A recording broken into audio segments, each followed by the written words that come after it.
Hey everybody, this is Mike with the One Stop Co-op Shop, and today I'm playing Freelancers. This is a follow-up to the same system used in Forgotten Waters, a Crossroad Games from Plaid Hat, and I did get an early review copy of this one. And I actually have not played yet. I've just messed around a bit because this is a story-based one, and I want to kind of react along with you as I'm watching and playing.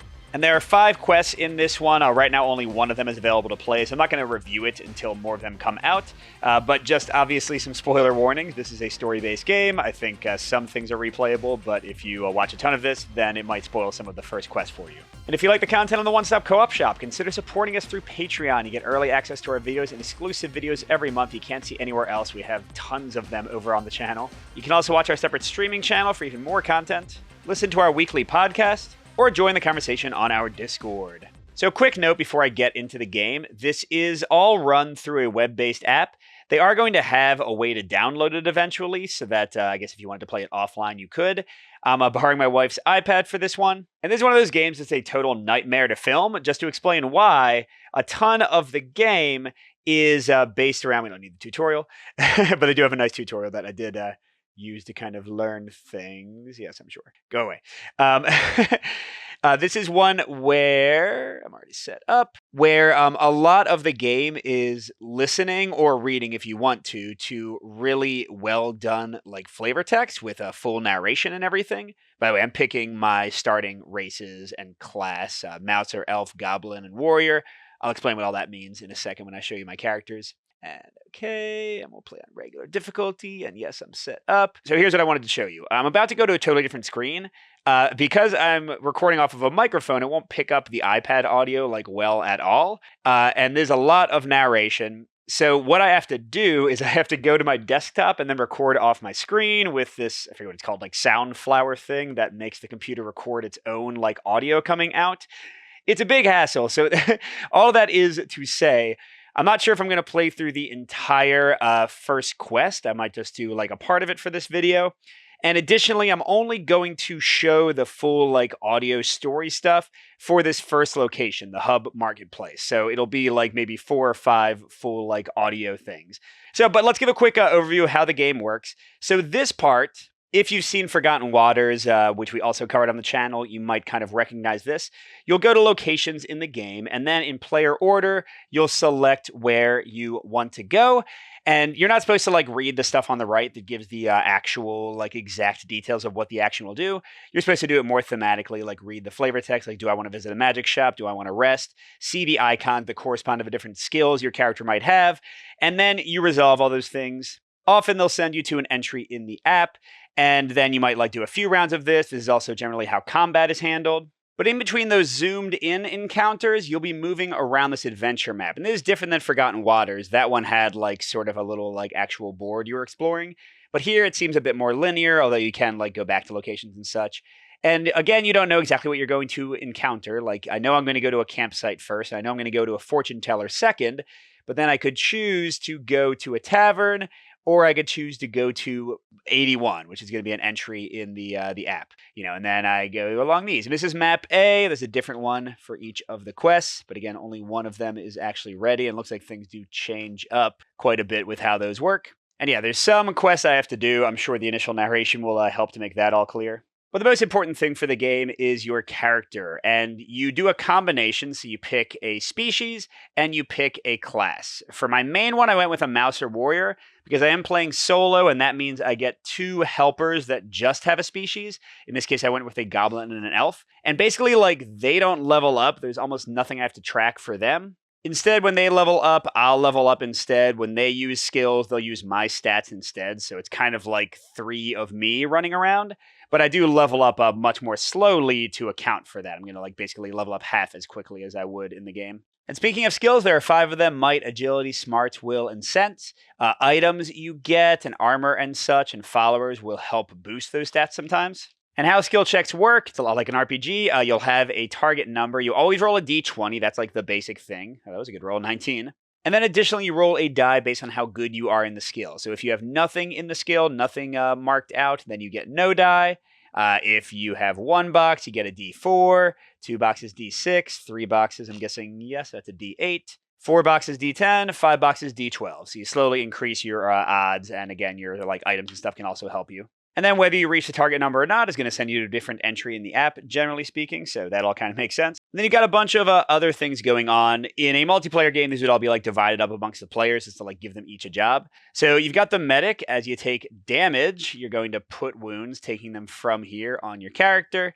And they can also go in this little time bag. And once they all go away, you lose the game. So that's one way to lose. You'll also have this influence track, and normally this is used to show which players go first, like initiative order. But when you're playing solo instead, it's a little like extra way to help yourself. So when I gain and lose initiative, I'll move on this track. And what I can do is I can use abilities on myself that normally would have to go to another player, or use followers on myself that would normally have to go to another player at the cost of 3 influence. So it gives you a cost, it makes influence matter, and it gives you some way to use items that normally would only like help other people out. And finally, we've got the risk track and the threat dial. Each time I move on that map I showed you, I'm going to be advancing time, which means I'll be drawing tokens from this bag. And you can put good things in here, like we start out with some allies that are traveling with us. And whenever we draw them, we do like a little story moment with them. But most of the things in here are these risk tokens. And those are going to go on the matching spaces. When we get 3, we get one of these threat tokens. Our threat level increases. I think the app will ask about that sometimes. If our threat ever increases all the way, then it's game over. But additionally, these threat tokens go in the bag, and bad things will happen when they get drawn. And these all clear whenever they go. So basically, if we take too much time, we can lose the game as well, and things are going to get more challenging. But again, you can add like more allies in here. You can buy supplies to add in here. So you have ways to like mitigate the luck and put some positive stuff in. Oh, it looks like these are the 3 starting allies that are in the bag. So we've got Grunko, son of Grung. We've got Cookie. Looks like he's our chef, I guess. Skeleton chef. And we've got Scala. Wasn't she in Chrono Trigger or something like that? Oh, and by the way, we also have the Lookout. This is used to track like enemy dials and stuff. It happened the exact same way in Forgotten Waters, like damage you had dealt and that kind of thing was tracked. So I'd assume that's how it'll work here. All right, but let's make some character decisions and meet my Mouser warrior. All right, sorry, it took me a moment to find a Sharpie I was happy with. So we've got Whiskers, the Mouser warrior. My movements are loping and feral. And then there's Mad Lib style. The Forgotten Water did the same thing. So an object people lose, I picked keys. A small animal, I picked mouse. A fantastical beast, I picked a wyvern. And name of another character, I picked Clanky. Because my sidekicks in this adventure are Clanky the goblin and Shiva the elf. Clanky's teeth are gold-plated, and Shiva's eyes are violet and gold. We won't answer any other questions for them. And let's hear the beginning of Whisker's backstory based on their class and their fill-in-the-blank things. Fighting can be great sport, but it gets kind of repetitive. Protecting helpless villages from vicious raids? Did it. Viciously raiding helpless villages? Did that too. Heck, I even killed the deadly wyvern of the Western Spokes, not that anybody cares. I've been a little depressed lately, blowing most of my coin on broiled mouse. I'm in a heck of a slump, so in order to make a more fulfilling life for myself, I've decided to be a freelancer. It's less legally questionable than my last dozen gigs, and this jerk named Clanky told me all about a new party that's starting up. Alright, cool. So, just to tell you a bit about the class. So you got titles based on things you do, like accomplishments you have, and they'll be either lawful or chaotic. I don't know what that means, but I'm guessing it'll affect like things in encounters and stuff. You also have camp actions you can use when you go to camp, spending some time. You can level up, you can equip followers and armor. You start with a weapon, you can equip trinkets. You can get gold, which you don't spend on stuff. Instead, it just unlocks bonuses for you as you reach certain things, including a title, the Bangled Tiger down here. And then a big thing is as you fill in your skills, you're going to get these stars that are experience. And as you gain experience, you fill these in and you'll get levels, which will give you a story card, bonus cards, you'll get extra stuff. And then you'll have an ending based on which level you got to. All this is pretty much the same as Forgotten Waters, just like sort of a selfish, self-centered, story-focused thing that you're doing at the same time you're like doing the cooperative adventuring. But okay, with that said, let's get into the actual storyline. I'm going to switch to my computer in the future to record this, and let's see the initial narrative. And use the timestamps if you want to skip this and just get right to the gameplay. The world is a wide, weird place. But here in the hub, the capital city, everything is pretty normal. There's all sorts of culture to explore, like mole yodeling, interpretive yogurting, and even the occasional mutant burning. The hub earned its name for being the center of the known world. Its shifting neighborhoods rest upon a clockwork-powered foundation that constantly moves everything around, creating new urban configurations every 52 minutes or so. clockwork machinery thrusts steam through enormous pipes that wind up amidst the city's numerous terraced levels, ending inside the royal castle itself. There, the king listens to their toots and whistles, interpreting them, and this is how policy is set for the city and the lands beyond. But all that doesn't really concern you lot.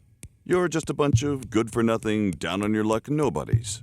But all is not lost. In a gig economy, anybody and everybody can be a freelancer. When monsters need eviction from caves, ancient temples need despoiling, or entitled nobles require protection from, well, everybody who isn't them, they can turn to you, their neighborhood adventuring piece of garbage. A good reputation can earn you plenty of work, but you have yet to even find your first gig, let alone make a name for yourselves. Despite that, you've got a handful of followers already, and that's something. Scala is your faithful know-it-all. Grunko, son of Grung, an able and pragmatic porter. And Cookie, a weird camp cook who only gets you sick sometimes. As followers go, they aren't the worst, but if you could make a reputation for yourselves, you could attract a whole mess of henchmen and hirelings. And so, you find yourself in the city marketplace, hoping to find someone who will hire you.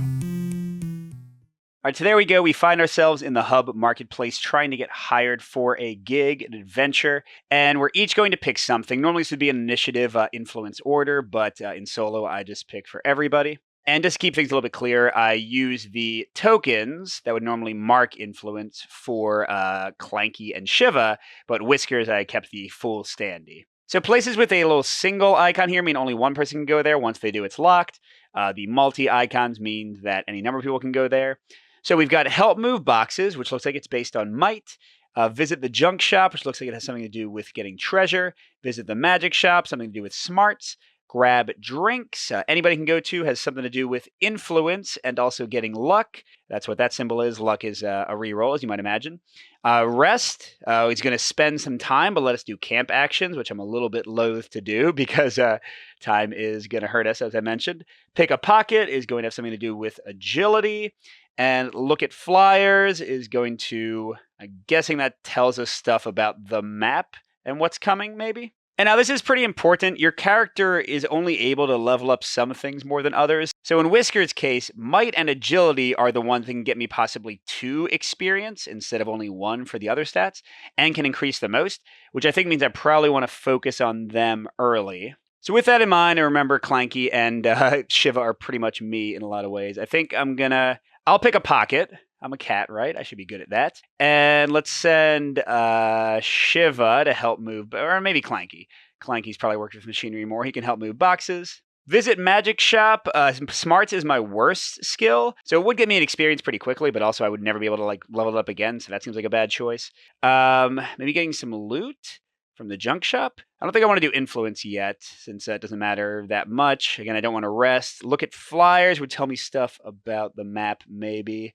I mean, I'm supposed to be getting a job, right? Okay, let's look at flyers. So once we've picked, these get resolved in number order. We can scoot over to the right a little bit to see what they do. All right, so Clanky's going to help move boxes. So first we gain 1 might, and then we make a might check.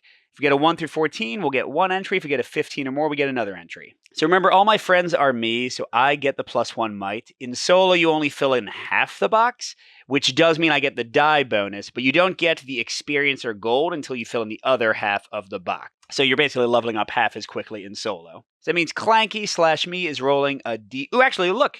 Haha, I did this better than I thought. Clanky's starting weapon, Rusty Tool, gives him a +2 to strength check. So it's good that I picked him for the strength or might one. Because yeah, they use my skills, but they use their own items. Hopefully that makes a bit of sense. So we've got a D20, a D4, because that's at the top of the leftmost filled spot, and +2 from Clanky's skills. And I got 11, +2 is 13, +2 from his item is 15. Hey, I think that was what they wanted, right? Yes, indeed. So let's go to Mike of the Future and let him play some stuff from my computer for entry 3502. Although here, before I go there, I'll show how this works. So you can put in any entry here.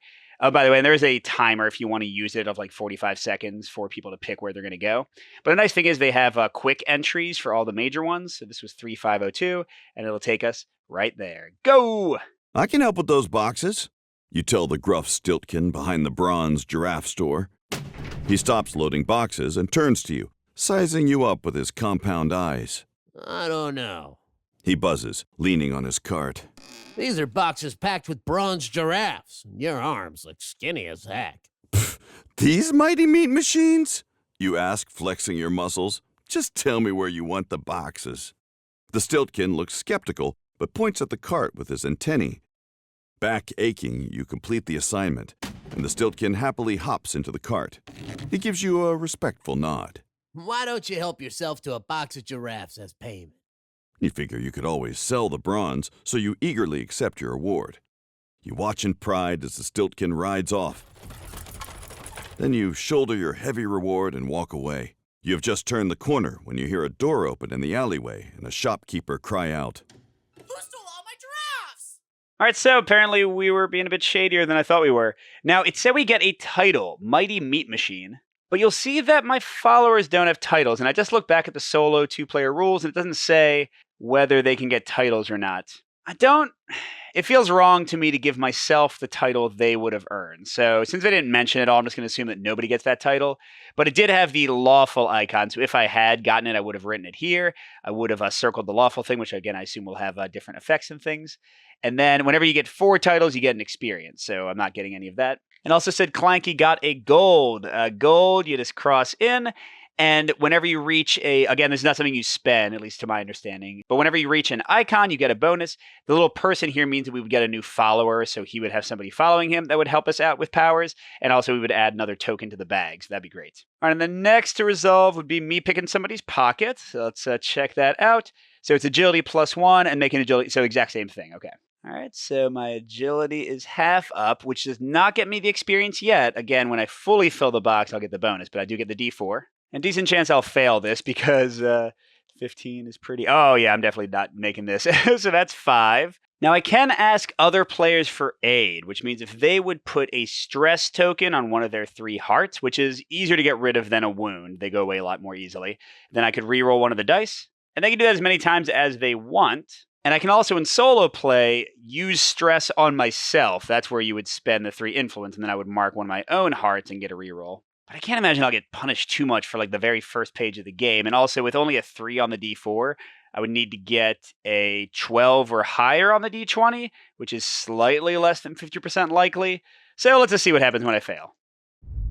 Just what the hell do you think you're doing? The angry dog guy barks, looking down where your hand has slipped into his pocket. And here we've got a choice. I was returning your wallet to you. I was checking you for ticks. I'm the pants inspector. I don't think these pants are up to code at all. Let's say I was returning his wallet. Like hell you was! He growls. Go ahead, you tell him. Check, it's all there. He does so and nods to you in appreciation. Sorry for the suspicion, stranger, and thank you for the kind deed. The pleasure was mine, you say, glumly wondering where you'll find drinking money now.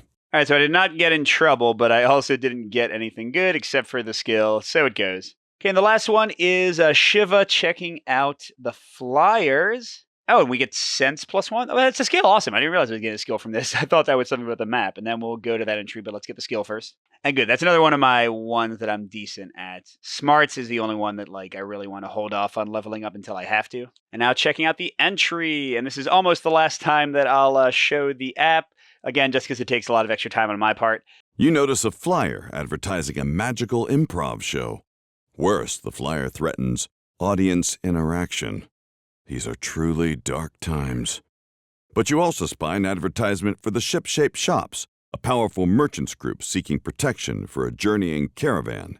There is also a wanted poster with a scary face upon it. Scala is with you and looks up at the posters. Best to choose something practical, She advises. And let's see. The first one sounds pretty funny, but I like improv. I used to do improv. I'll do the wanted poster. A masked stranger stares back at you from the poster, and you and Scala shiver when you read about all the grapes this creep stole. It was a really sick number of grapes, like a lot.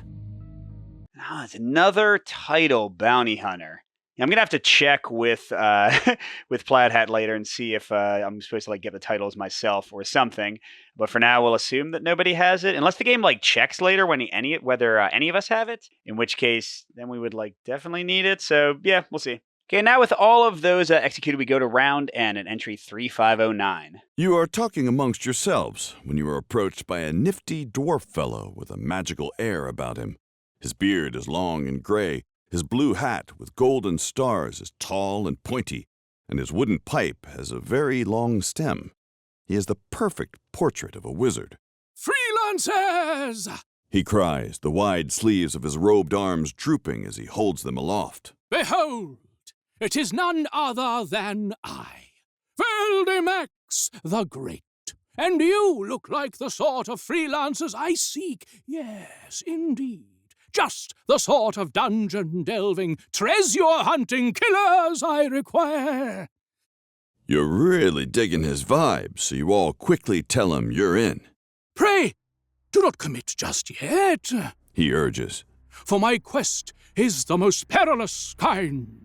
You see, my friends, I aim at nothing less than to slay He wiggles his fingers in a grand gesture. a dragon! You all gasp, and he continues. Yes, 'tis a morally bankrupt fiend who dwells upon a distant peak, sitting on its pile of ill-gotten gold, hatching schemes to steal away those things that do not belong to it. Scala speaks up nervously. I've heard the last freelancers who messed with her stole her egg. They all died horribly. Mr. Veldimax, sir, one of you interrupts. That sounds like just the sort of job we've been looking for, Excellent! cries Veldimax the Great. Now, dragons are only weak during the solstice, and the end of the current one draws nigh. There is no time to lose. Where are we headed? You ask, pulling out your map. I know a clever hermit who is sympathetic to our aims, and so he will be our first stop. Onward to riches and glory! All right, so we've got our quest and like a little stop along the way. So 85 is supposed to have a hermit. How do I draw a hermit? We'll do like a little tent house kind of thing that he lives in. Okay. Sorry, I'm drawing blue on blue. And then what'd they say? 87? I gotta draw a dragon. Oh, Lord. All right, I did my best version of Trogdor the Burninator with some consummate V's and S's there. So there we go. Dragon, we know what our main goal is. Let's go get him. Okay, now the location book is going away, for the moment at least, and now we're going to travel on the map. So what you do is you pick your path, you spend a time, you cross out your old location because you aren't going to get to do it again, so we can't go back to the hub in this case. And then we tap the button for our new location, although potentially spending time will have us do a follower thing first. So we have just a bevy of choices here. No, we don't. We're crossing out the start. Oh, did I ever click 80 for start? Was I supposed to? Okay, no, I just checked and that just sends you to the setup. Okay, so bye-bye there. We're going to the fire. But now we have to spend one time, and right now it's just a ton of those risk tokens and like a few allies. So I fully expect, to get her. Oh no, a risk and a plus. So I put it on the matching spot. You'll see like some have the, what is that, like the biohazard symbol and some have an exclamation point. And then because I got a plus, I have to draw another. Oh my gosh. Okay, this is not the luck that I would like. But there we go. Now we got an ally. So we're going to go ahead and, that's Scala, right? Yeah, that's my medic. So we'll see what she has to say by clicking here and clicking on her face. Scala is your party smarty, and among other duties like reading and writing, she always helps with any medical needs you have. She is shy and awkward, but ultimately is the closest thing you have to a doctor. She passes through the party, offering medical assistance to all who need it. Hi, can I, help anyone not, die? All players may heal 1 hit point. Well, that doesn't help. We could have actually gotten rid of 1 stress instead of like actual damage. So now I wish I had had somebody re-roll Whisker's failed roll, but so it goes. Okay, and then we discard. Oh, we discard her token from the bag. So that was a one-time thing, and now it's just all badness in there. Ah, well. Okay, so now we say we're done, and where'd we get to? We got to a camp. That was the icon on the map. This looks like a fine spot for a rest, says Grunko, son of Grung, setting down his massive cart. You all take a moment to relax, and you glance over at Veldemax the Great, who puffs lazily upon his pipe. That's the wizard who hired us, right? Just how powerful are you ask him. The question catches him off guard. How powerful? The dwarf repeats. I mean, that's hard to say, isn't it? I guess I've never really stopped to think about it. I mean, I'd say pretty powerful. I've certainly never had any performance issues. By the way, I didn't actually hear what he sounded like, so if this is completely different than the voice actor, that'll be funny. I don't care what you've heard. You nod your head impressed, confident in his confidence. Gosh darn it, all players may heal one stress or discard one corruption. Additionally, if the party chooses to spend one time, all players may choose to perform one camp action from their character sheet in influence order. Ooh, actually, we probably want to do that. As players perform camp actions, they must also fill in the bubble for that action on their sheet. It cannot be performed again. All right, so let's see some camp actions. So I have 8 to choose from. I can get 2 luck, which are just rerolls. 2 luck again. Get rid of corruption. Corruption goes on you and means that you don't get to roll your skill die for skill checks, and then you discard one each time you do that. So they just mess. It's kind of like being cursed for a little while. Healing. Ooh, getting gold would be really good. Healing, getting luck, or just getting a treasure. Treasure would be awesome too. So yeah, let's go ahead and spend one time. By the way, my sidekicks have things too. Okay, and this time at least we don't draw again. But we are pretty darn close to getting our first threat, which will take all these back. So ideally, we'll draw that one next and not that one. It is a little bit random which way the time goes. All right, so I got tons of slots to fill. I can have 2 trinkets to the right, and then 1 armor and some followers. So let's go ahead and get a treasure. And I draw the top one of the deck. Oh, man. Rod of Ice. When you equip this card, my corruption is +1. Great. When making a weapon check, you use your smarts bonus die. Oh, that's it's not great at all, is it? Now, it does have a +2 sword, which means, like, in combat checks, I would have a +2. But my smarts die is going to be the worst.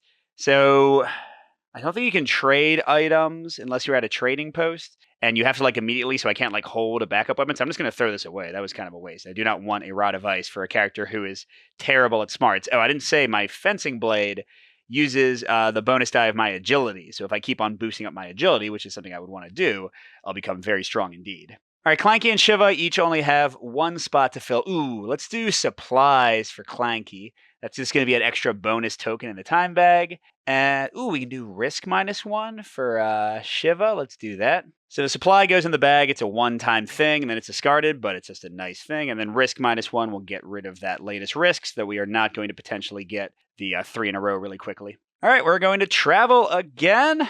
And once again, no choice. Bye-bye. We're going to the Fortuneteller. But only after we spend another time. Oh, cool. There's our supply. So nothing bad happens. All right, and we're at the Fortuneteller. You pass a Fortuneteller whose cart bears enough cliches to assure of authenticity without being culturally offensive, which, let's be honest, is reassuring these days. She beckons you over and you all eagerly circle around her, hoping for something good. She looks into each of your eyes. Her gaze pierces your souls, and you squirm as she seems to look not just into you, but past you, as if peering at some cosmic entity who controls you like some sort of puppet in a game.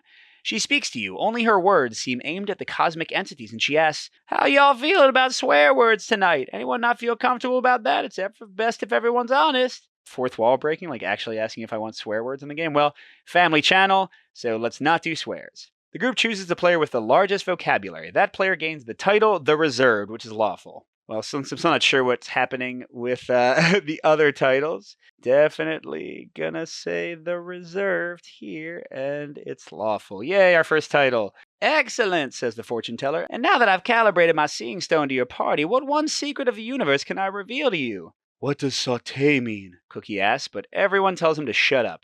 As a group, choose a question. Where's one we seek? What can defeat the dragon? What can defeat the dragon for sure? They say that frost can temper the dragon's flames, but place not too much trust in the cold. Haste is the greatest weapon of all. She leans in close.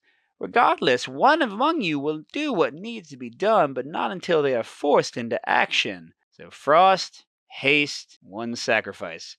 Without warning, she keels over dead, unable to answer another question. Oh no, we killed the fortune teller. Okay, we're going to travel again. And all right, yeah, let me switch, because this is like totally impossible to see. Let's, do we go to the tavern or go straight to 81? Oh, we got to go to the tavern, right? Let's see what's over here. Come on. But first we spend some time. And nope, it's the same one I had before, so that's the second one for that row. You find a coffee bar called the Slop Tap. Everyone coming out looks bug-eyed, which should be of no great surprise as they are Stiltkin. Yeah, I should say this is like a post-apocalyptic like fantasy setting. Like all the humans have died, and now like bugs and animals and things are ruling the earth. Shiver me biscuits, says Cookie, rubbing his bony hands together. I could use a nice mug of mud, mateys. Oh, is he a pirate? Well, a coffee sounds nice. It's just me making up voices because I didn't listen to the app yet. Scala agrees. Oh, sure, that too, Cookie says with a shrug. Okay, the next entry is for the player with the fewest titles. I did keep track of, like, the titles. So, yeah, I'll ask about all this. So I'll have, like, kind of a disclaimer or some, like, thing when I first comes up. But right now we all have one title, okay? Because I did write down what Shiva and Clanky's were somewhere else. So influence track, I'm the only one on the influence track. We'll just say it's me. I don't really know if that's what I'm supposed to do. Okay, you may, in character, choose to tell the patrons of this establishment of your group's exploits thus far. If you do, the player to your left will come with a new title for your character based on your performances and decide whether it's chaotic or lawful. Do you want to tell the patrons of this establishment of your adventures up to this point? Sure. I, Whiskers the Great, did valiantly attempt to pickpocket someone and then courageously found a oh man, Rod of Ice probably would have been good against the boss and threw away the perfect weapon for our quest. Ha ha ha. And Shiva and Clanky discuss it among themselves and decide that I am the failure. And it's chaotic, I think makes the most sense. Good job, Whiskers. You're awesome. All right, so we did that. Okay, regale everyone. Okay, we did that. And now, we can spend 1 time to heal all stress or gain 1 skill of your choice. It does say all players, and they said that like each of the people is a player, so I think I would gain 3 skill ups, so we're doing that. Here's our time. Oh, man. So we got 3 in a row, so all of these come back, and then this increases, and we take this one without looking at it. It'll have some badness. We put this in the bag, and when it gets drawn, it'll be a one-time messing up, or maybe not. It might be another like one of these, and then, yeah. So that's it for now, but we got all the badness back in the bag. I don't love that. But I think I get to increase skills a bunch. So let's do agility twice. So that'll get me my first experience and give me a D6 in combat. And experience is also like kind of half as long. So instead of doing the actual stars, you also do the lines between the stars. So it'll take me 3 experience to unlock my explosive axe for level 2. Okay, and then I get 1 more. Let's start buffing might up and try to get that to a higher place soon. Oh god, then we got to do another time to travel. Wonderful. Let's see what we get. Oh man, this right away. Oh crud. So this is bad because it's a risk token, so it's going to keep coming back, and it's a plus. So that's there, and then we draw again. There are a lot of tokens in this bag. Oh my gosh. And then we draw again. Oh my, okay. Wow. All right, well at least we stopped there, but we got another one of these already. I feel like this is bad. Okay, I got to stop wasting time because I am not getting lucky here. All right, and then we are going to 81, so let's see what that is. It says an event. So, boop. All right, I guess I'll keep reading. It's okay. You wander north along one of the many spokes that lead out from the hub. These roads provide the goods that feed much of the city via the many farms that spread outside the walls of the hub. They also are rife with banditry and general opportunism. Sure enough, it isn't long before Grunko, son of Grung, spots smoke in the distance. Sure looks like someone's in a spot of trouble up ahead, he says. You arrive at the wreckage of a merchant caravan that has been hit by bandits. The frog merchants are in poor shape, so you snap into action, figuring this might be an easy way to get some notoriety. And, because you place a high value on all sentient life. Scala sets about bandaging some of the wounded frogs. Grunko, son of Grung, the mighty yak man, helps to get a cart out of a ditch. Meanwhile, Cookie the cook is surprisingly helpful at putting out the fires. Aye, me hearties, he boasts, I've set many a boat aflame in me day, now I'm just doing it in reverse. When things calm down, one of the frogs, Gazoo, thanks you. Blessings to you and yours, freelancers. I wish we could repay you, but alas, we have been thoroughly burgled. That's a pity for sure, you say. Be sure to leave us a 5-star review, though, okay? Does any player have the follower F23 Sir Croakley? No. A frog jest in shining armor steps out from behind Gazoo. He bows before you in a solemn gesture. Greetings, I am Sir Croakley, brave heroes. I kneel before thee, pleading for aid. This is like Frog from Chrono Trigger. Oh, and then we had Scala, too. What's going on? The frog knight looks up at you, and his froggy eyes are steely and determined. I was caught unaware by these brigands. If thou wouldst be so kind as to accompany me, mayhaps we could defeat the scoundrels. If not, I shall go alone. Regardless, I vow to mete out justice or die trying. Which way do they go, you ask? Gazoo points to the east. Sir Crockley rises to his feet with eager eyes. So what will it be, Freelancers? Will thou charge into battle beside a new friend? Thou owe us nothing, but I can see heroism flows within thy veins, and if thou do this deed, I will serve by thy side with honor. What a waste of time, Veldemax the Great snarls, gesturing to the solstice. Do you help, Sir Crockley? All players vote. Thumbs up to track down the bandits, thumbs down to provide some aid and move on. Crud. We will say help. Whoa, we got art and stuff. Gazoo thanks you with a slimy handshake. Thank you for the help, friends. Many thanks indeed. The villains went that way. And you follow the green finger that points to the east. The solstice has no care for deeds, be they good or otherwise, grumps Veldemax. This had better be worth it. Sir Crockley bows before the old dwarf. I understand thou hast a quest of thine own, my friend. A single tear runs down his froggy cheek. But I deeply appreciate that thou art willing to help my people. Verily thou shalt not regret this. I doubt that. Veldemax pouts, but he heads east with the rest of you all the same. Okay, so one of us gains F23. That'll be me. Oh my gosh. He is my favorite. So Sir Crockley, after you gain stress, you may give this follower to another player to discard 2 corruption. Okay, that's cool. Oh, that's it. He doesn't actually help me with anything else? Okay. And by the way, the give to another player thing, that's another way that I could spend 3 influence. So let's say I had my influence up here. I could, when I gain distress, I could give the frog to myself instead of to Clanky or Shiva and still get rid of 2 corruption, but I'd still have him. So again, you can spend influence to help yourself with things. And we also add Sir Crockley's token to the time bag. So if we draw that, we'll have a little fun extra encounter with him. Oh, we're going to page 27 in the location book. Here we go. The bandits don't put any effort into covering their tracks, and you catch up to them easily. You see them ahead of you, strolling along casually, celebrating their victory with a rowdy song. They are a band of 12 trolls and a few other non-trolls. They seem totally oblivious to the idea that someone might be after them. The thieves drag a cart of goods behind them, clearly stolen from the frog merchants. Mayhaps we should ambush the knaves and strike whilst they are unawares, whispers Sir Crokey. It is not the most honourable tactic, but it offers the surest path to victory and justice.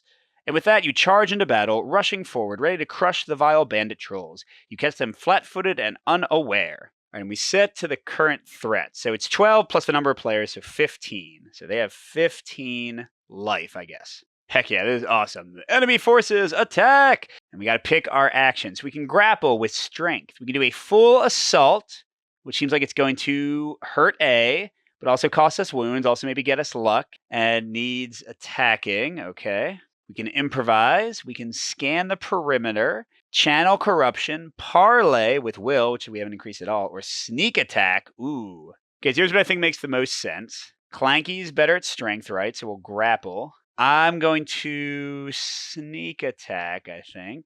And then Shiva. Parlay, scan the perimeter. I want to do magic. Or Shiva could just do a full assault as well. Yeah, let's try to hurt A twice and see what happens. Okay, so grappling first, we increase might, we make a might check and see how we did. That does get me to a d6 bonus die. Plus, since it's clanky, we've still got the +2 from the rusty tool. We need a 15. All right. Oh, nat 20. That's enough. I'll take that. So we read 2702. All right, let's see what happened with my successful grapple. You grab one of these slimier troll bandits and wrestle them to the ground, though they knock your weapon away in the process. You sit on their chest and manage to deliver blow after blow to their face, taking them out of the fight. Show them mercy or show them more punches to the face. It is clanky, I think. Punches to the face. You don't relent, pounding and pounding on your foe until well after their face is a leaking mash of blue and green. Gain the title The Brutal and dial A-3. All right, so again, I'm keeping track of titles elsewhere, but you'll already know what Plaid Hat said when I asked them about him. But A is down to 12. That was good. All right, and next is a full assault with Shiva. So it says make a weapon check. Oh, and if we have a bow +10 to the result. Darn it, I wish. No, none of us do. You know what did? Everybody? The Rod of Ice. Gosh darn it. But okay, so Shiva's sword says a d6, so same as Whiskers at the moment. Okay, and here we go. That doesn't look good. A 7 would be, I would take a wound and lose influence. Oh, man. Let's have Clanky take some stress to let Shiva reroll. We'll reroll the d20, right? That has a better chance of helping. Okay, 15. There we go. I can take that. Dial A-2.